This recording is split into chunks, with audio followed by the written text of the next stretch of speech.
I think that everything that we're doing here is obvious.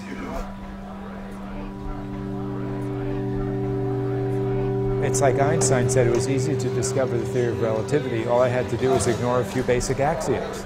What are they? One axiom is that you should segregate kids by social class. We don't do that.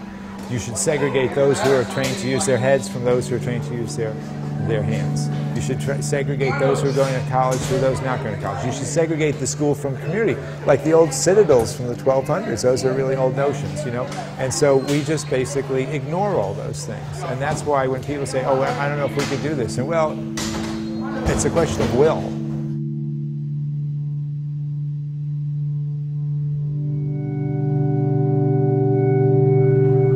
High is really a misnomer, okay? There's no course here in technology. So sometimes people think it's like ITT tech, you know, and it's not. And Tom Vander Ark from the Gates Foundation once early said High is a great liberal arts school in disguise. I've always loved that description of it.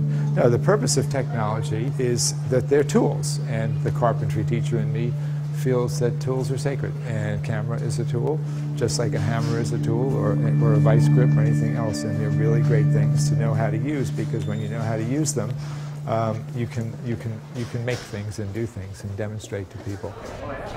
If you want it wider, you divide X by, so like 10. Ooh, that's perfect. I found this image by Basquiat that I really liked, so then I kind of broke it down into all possible math, which I pretty much just isolated parabolas and cylinders. So then I wrote like a page of notes about it, and then projected it on and made two different like compositions of my notes, and then made the background. So I'm trying to emulate Basquiat, but also incorporating a bunch of math.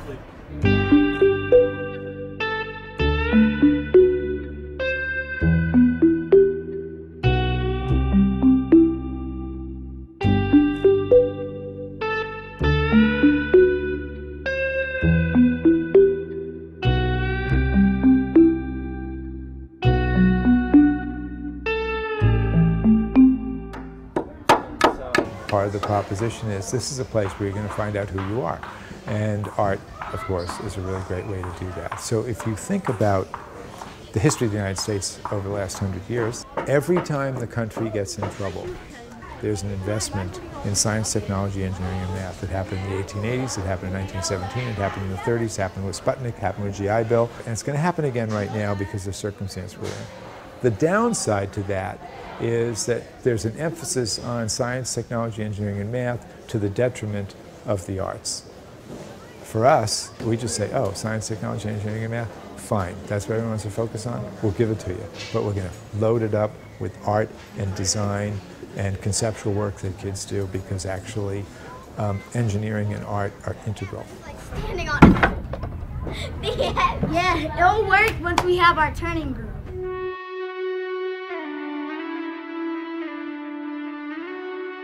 A few things that I think made this happen for me.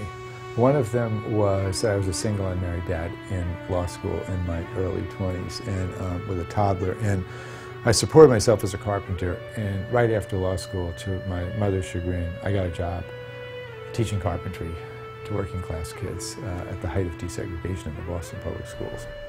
When you're doing carpentry, you're making things and you're doing things, and it's really easy to put the math, to put everything else in there. Like, why is a 2x4 1.5 by 3.5? Kids really want to know that when they're sophomores. Well, basically it's a lesson in capitalism, because they used to be 2x4s, and then they made the 2 inches 1 7/8, then they made them 1 3/4, then they made them 1 5/8, then they made them 1.5. So if you look, if you're doing a retro of a house, you can read how thick the wood is, and you'll know when the retro was done. That's one thing.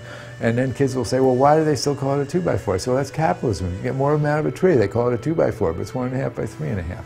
So you can study the world through almost anything, and I did that through carpentry.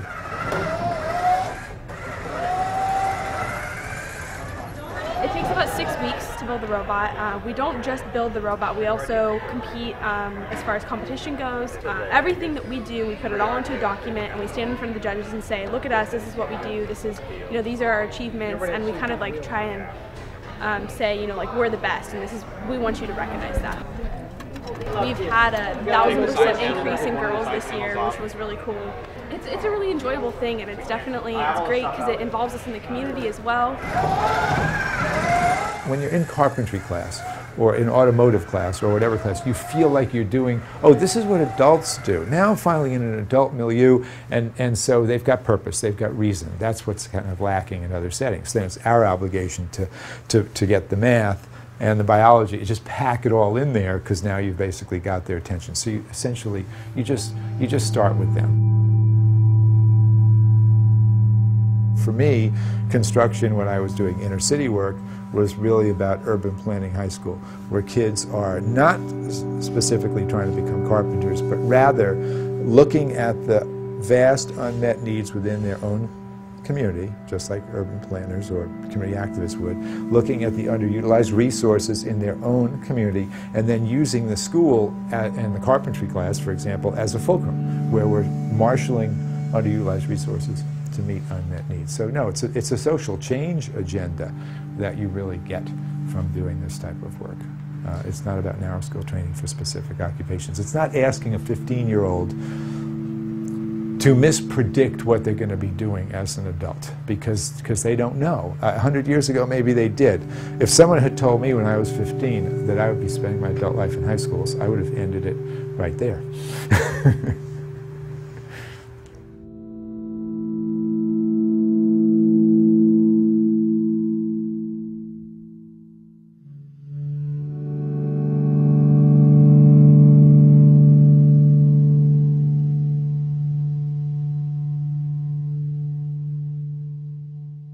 Because of carpentry, I really care about space. I've thought about space really a lot, and I'm accustomed to schools where the architecture gets in the way. And I didn't want a school where we were going to try to do things despite the architecture. So what I love about this building is when you approach it from the outside, it's just a box. And then you come in here and you go, whoa. People say, this doesn't look like a school. I love to hear that. That's one of my favorite things to hear. They say it feels like a startup, like an incubator, something like that. So that's why we have all this glass. Why do you have glass? We get to see what's going on in classes. Kids get to see what's going on with each other, and you get to look at student work. This is designed for exhibiting student work. This is about curation as much as anything else.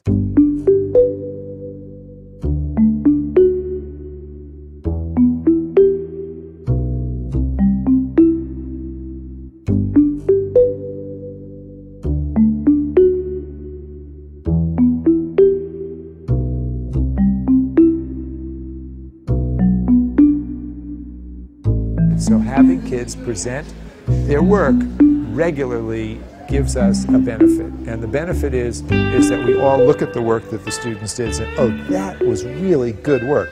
That wasn't so good. Not looking backward, but looking forward. Next time, my work's going to be more like this work and less like that work. So we needed a space that sort of lent its way to do that. So we have 40,000 square feet. Typically, you'd have 400 kids. We have 538 kids in this building, and it doesn't feel frenetic. It doesn't feel hectic, right? And people said, oh, you can't have all this glass because the kids are going to be at the glass and fooling around. There's none of that. And actually, instead of being in this little egg crate where kids can't wait to get out because they want to like go see somebody else, they see people coming by, and it's not a big deal. And also, we don't have adults' bathrooms and kids' bathrooms. That's not a small thing, that's a big thing. We just have bathrooms. So if you treat kids with respect, if you treat them like adults, if you enter them into the adult world, they will behave like adults. As Voltaire said, suspicion invites treachery. So it's basically founded on respect.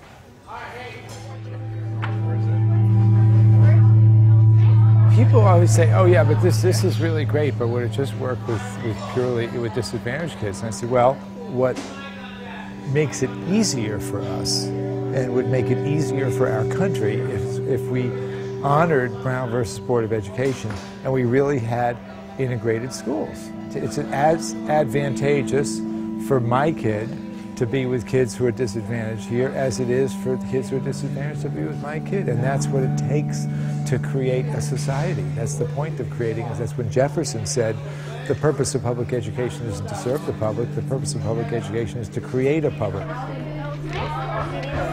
But it would be disadvantageous because it's more difficult when you've got kids who all go home and no one at the table went to college. So here we get the peer effect. We've reversed the peer effect. I got an example of that. I've got a dad who is a custodian at San Diego State who called me up, and his son got a full scholarship to a very elite private college and is just graduating.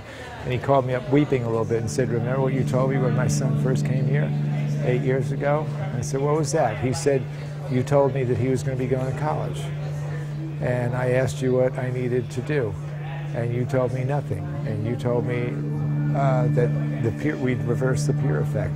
And then the pressure, the social pressure here is, you're going to college. Where are you going to college? So that makes it easier here than if we were, for example, right in the middle of Compton, where we only had the have-nots and none of the haves. And it's not because the haves are more, there's nothing more virtuous about them. It's just that it's beneficial to have an integrated school.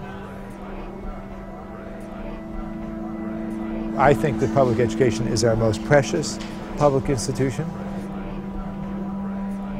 Everybody knows that education is the one intervention that can most elevate you above social disadvantage more than anything else, and yet it's the least changed public institution in American society. That's the paradox that we deal with, and I hope that we come to terms with it. I really do.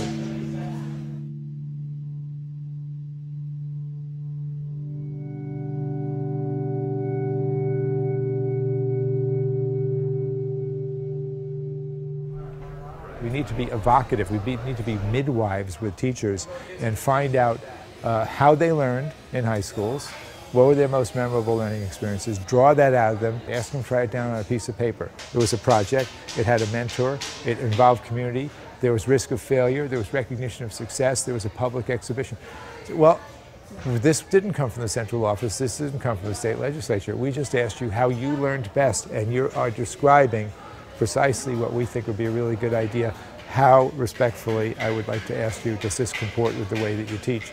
What's stopping you from doing this? Come from within and go out. And also ask teachers and work with teachers as I have in traditional schools. So what do you love to do outside of school? Oh, that's what you love to do? Bring it in, integrate it. Integrate it. As Hegel said, you could argue from any X to any other X in the universe. We can connect what you really love to do with the subject you need to teach, then you'll be more passionate. I mean, it comes to a definition of rigor. I think one misapprehension of rigor is that it's more content. A more nuanced misapprehension of rigor is that it's increasingly complex content. I would argue that rigor is being in the company of a passionate adult who is rigorously pursuing inquiry in the area of their subject matter and is inviting students along as peers in that adult discourse. That's rigor. That's why I say to teachers, you want to know how we know whether you're a good teacher or not? The sophistication of your kids' work. If your kids are producing work that's worth doing and that has lasting value and learning that's worth learning, you're a good teacher.